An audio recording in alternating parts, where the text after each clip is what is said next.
Good evening, gospel revolutionaries around the world. This is Michael Lilborn Williams coming to you from the Queen City, right here in Middle Tennessee.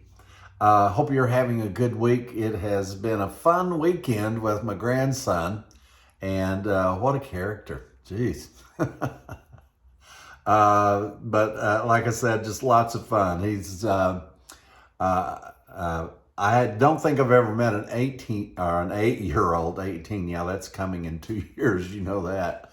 An 8-year-old with such a center of gravity for his own personality and confidence in just who he is. I mean, he has the ability to laugh at himself.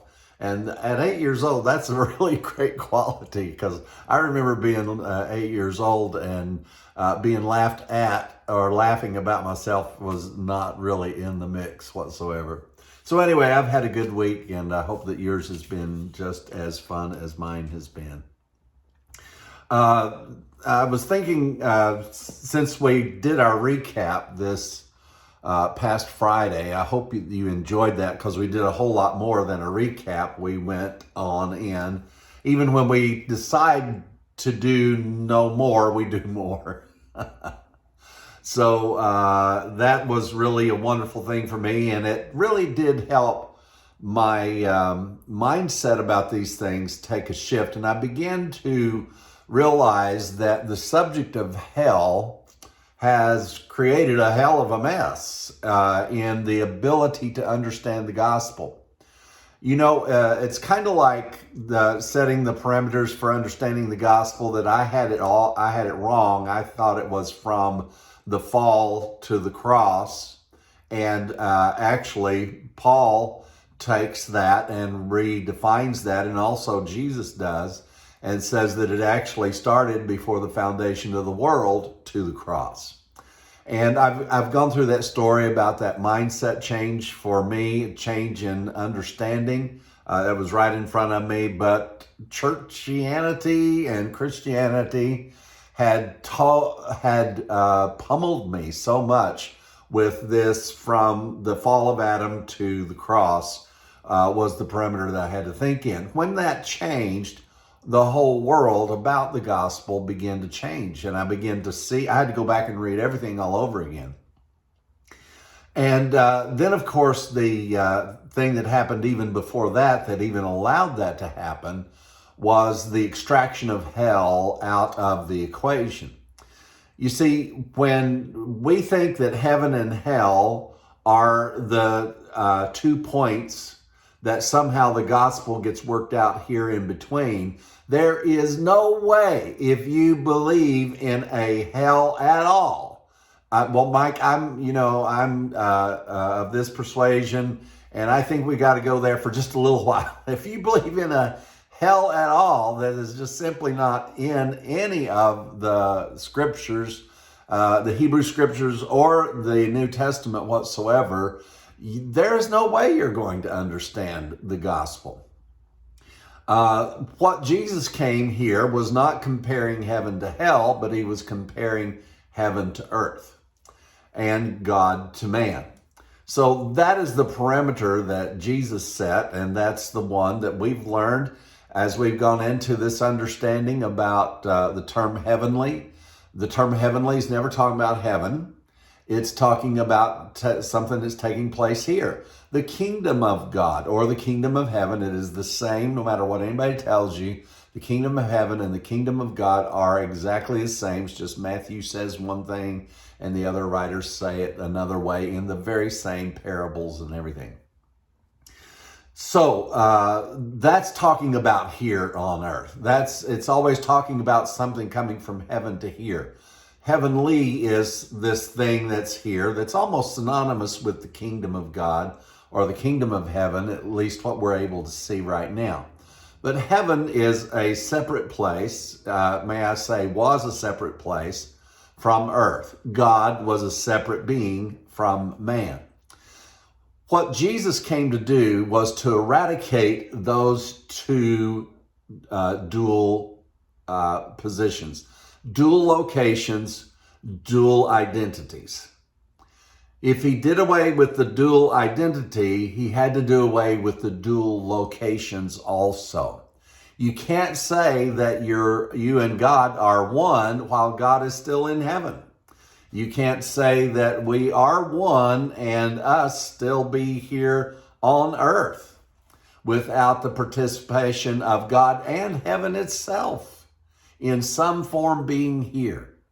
And this is called the kingdom of God. We've had a lot of kingdom preachers and teachers, and they try to get it right, but when the equation of hell is still there, you're just simply going to get it wrong. There's just no possible way to get it right. As this news about the Bible doesn't talk about hell, it's no place in the Hebrew Scriptures, and also no place is it in the New Testament. I know you know the verses, but you've got to look and see what those words mean. We're going to look at one of them as we go into this teaching tonight. Hopefully I'm not going to go too long. The issue of hell, once it got removed from a lot of people's minds, they felt so deceived. And as one should, as one would have a right to feel, to be that we were deceived. But let me tell you what did not deceive you. The Scriptures did not deceive you. Christianity deceived you. Now, what many have done, like Mirror Bible and Global Grace, they felt so deceived by this that they just came up with their own doctrine altogether that has nothing to do with the Hebrew Scriptures and nothing to do with the gospel. And yes, I could say that 4 or 5 times more and stand behind that statement. Mirror Bible has nothing to do with the gospel, and Global Grace has nothing to do with the gospel whatsoever.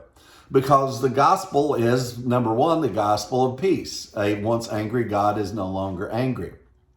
But they found an angle. There's always an angle. You don't need an angle. Just read, because it is here. But you see, when people found out we were so deceived about a subject so voluminous and so all-encompassing of the whole Christian and religious world of hell, it's like a spring that has been held down, and suddenly the spring lets go, and instead of it going back to where it should be, it goes even higher before it settles down. Well, that's where these guys jumped off, is up here.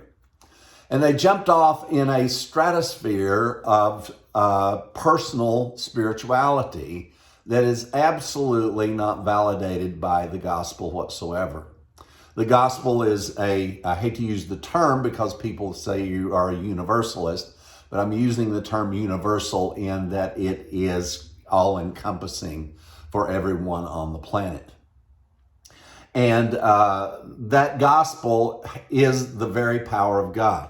Now, before I get too deep in the woods here, I want to just go ahead and start reading here in Matthew chapter 17, because you're going to find out something that you never do.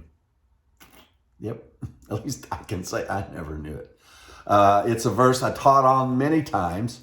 I've heard it taught on hundreds of times, and I've heard every view that I think could possibly be out there. And I think I broke through it today. And this is found in Matthew chapter 16. And so I've been trying to get the parameters of how far I'm going to read, where I'm going to start. And of course, that's always difficult for me because I always want to back up a little more and then read a little farther. But you can't do that in 15 minutes. 6 minutes now. In Matthew chapter 16, and I say also unto thee that thou art Peter, and upon this rock I will build my church, and the gates of hell shall not prevail against it. Now, see, there's a powerful understanding here. We're not going to go into the issue of Peter and the church. Peter is not the church, and he is not the rock that the church was built upon. Sorry, Catholics. But what Jesus said, the gates of hell shall not prevail against it. The term hell there is Hades. It means grave. Jesus said the gates of the grave cannot prevent the church from coming forth. It even makes more sense because the grave could not hold Jesus at all. And that was one thing that was sure, that if you died, you're dead and you're not coming back.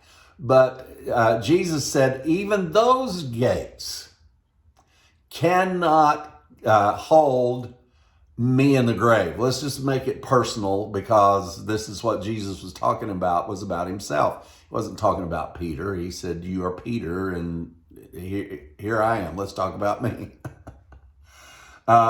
So even the place where we find that the word hell is used here, it is actually the word grave, which really becomes, like I said, you could teach all day on the gates of hell shall not prevail against the church and start teaching about hell and the devil. That's not what this means at all. He's only saying that the gates of the grave cannot hold me in. And I will give unto thee the keys of the kingdom of heaven. Now let me read this the way the Greek actually states it. And I will, and I give. It's not I will give. He's saying, I'm about to give you the keys. Not sometime in the future. I'm about to give you the keys. Now, the term keys is very interesting here in the Greek, because it doesn't just describe the key, the thing, the instrument used. It's actually talking about the action of the shuttles inside the lock, that as the key slides in, the shuttles go to one side or the other, whether you're an east, west, or north, south lock. And it causes these shuttles to move into the right place to where that then the key can turn that lock. So it's about the whole process. It's not just about the key. So Jesus is literally saying here that everything is going to line up like the shuttles inside of a lock. This is what's about to happen. Everything is lining up perfectly for the kingdom of heaven. This is what is about to be manifested, is the kingdom of heaven. And then he goes on to say something that I've taught on. I cast out devils and taught on it. Baptists, Presbyterians, Catholics have taught on it. And he said, and whatsoever thou shalt bind on earth shall be bound in heaven, and whatsoever thou shalt loose on earth shall be loosed in heaven. And then charged he his disciples that they should tell no man who he was, that he was Jesus the Christ. And let me read on down, then we'll go back. For from that time forth began Jesus to show unto his disciples. Now listen to this. Jesus began to show unto his disciples something that Mirror Bible and Global Grace don't believe. That's why what they teach is not a gospel. They don't even believe Jesus. They don't just say that Moses got it wrong and the prophets got it wrong. They say Jesus got it wrong. For from that time forward began Jesus to show unto the disciples how that he must go unto Jerusalem and suffer many things of the elders and of the chief priests and the scribes, and be killed and be raised from the dead the third day. Well, that was just man that did that. Jesus said it's absolutely necessary. Well, then that's when Peter rebuked him. We've been having Francois and Don Keithley rebuking Jesus ever since they found out there was no hell. Jesus didn't have to do that. He was just another man. Anybody could have done this. And thanks for playing, but you're not preaching the gospel. There is no gospel in Mirror Bible, and there is no gospel in Global Grace teaching. None. It's just not there. You cannot take the guts out of the gospel and say that your new revelation is now a proclamation of gospel just because you're offended at the suffering of the cross. And Jesus said, blessed is he that is not offended in me. And so let's go back just a little bit here to verse 19. And he says, I give unto thee the keys of the kingdom of heaven. Now remember, the kingdom of heaven, the heavenlies, and the kingdom of God are synonymous as far as we can tell at this point. And he says, and whatsoever, the term thou. Now the term thou in the Greek is su, S-U, S-O-O is the way it's pronounced. It shows up 238 times. 163 times it has this Greek word, which is translated as thou. Then it shows up as 238 times altogether. That leaves 75 times that this word thou is inserted in properly in the New Testament because there's no Greek word to support it. This is the only Greek word that supports the word thou. It is S-U. And it shows up as S-U, thou, 163 times. And that leaves 75 times they got it wrong. Translators got a lot of things wrong and they inserted things. Why would that change this? Because you see, this puts the onus on the person to do the binding and the loosing.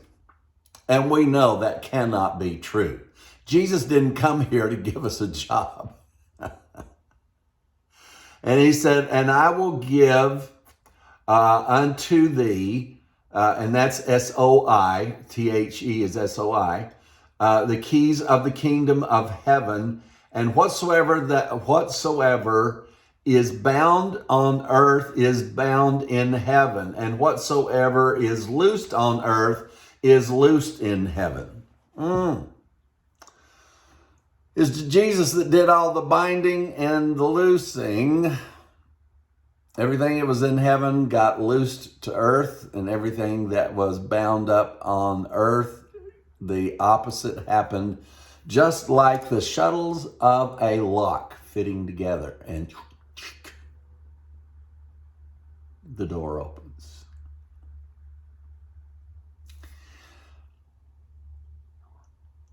These verses have had people binding and loosing and rebuking and all kinds of things for hundreds of years now. But the word thou is not in this at all. He's simply saying, here's the keys. This is what's going to cause everything to fit together and reveal the kingdom of God. Because what is the kingdom of God? It's when heaven and earth become one thing. We've got a lot more to share with you. I hope that you've enjoyed this.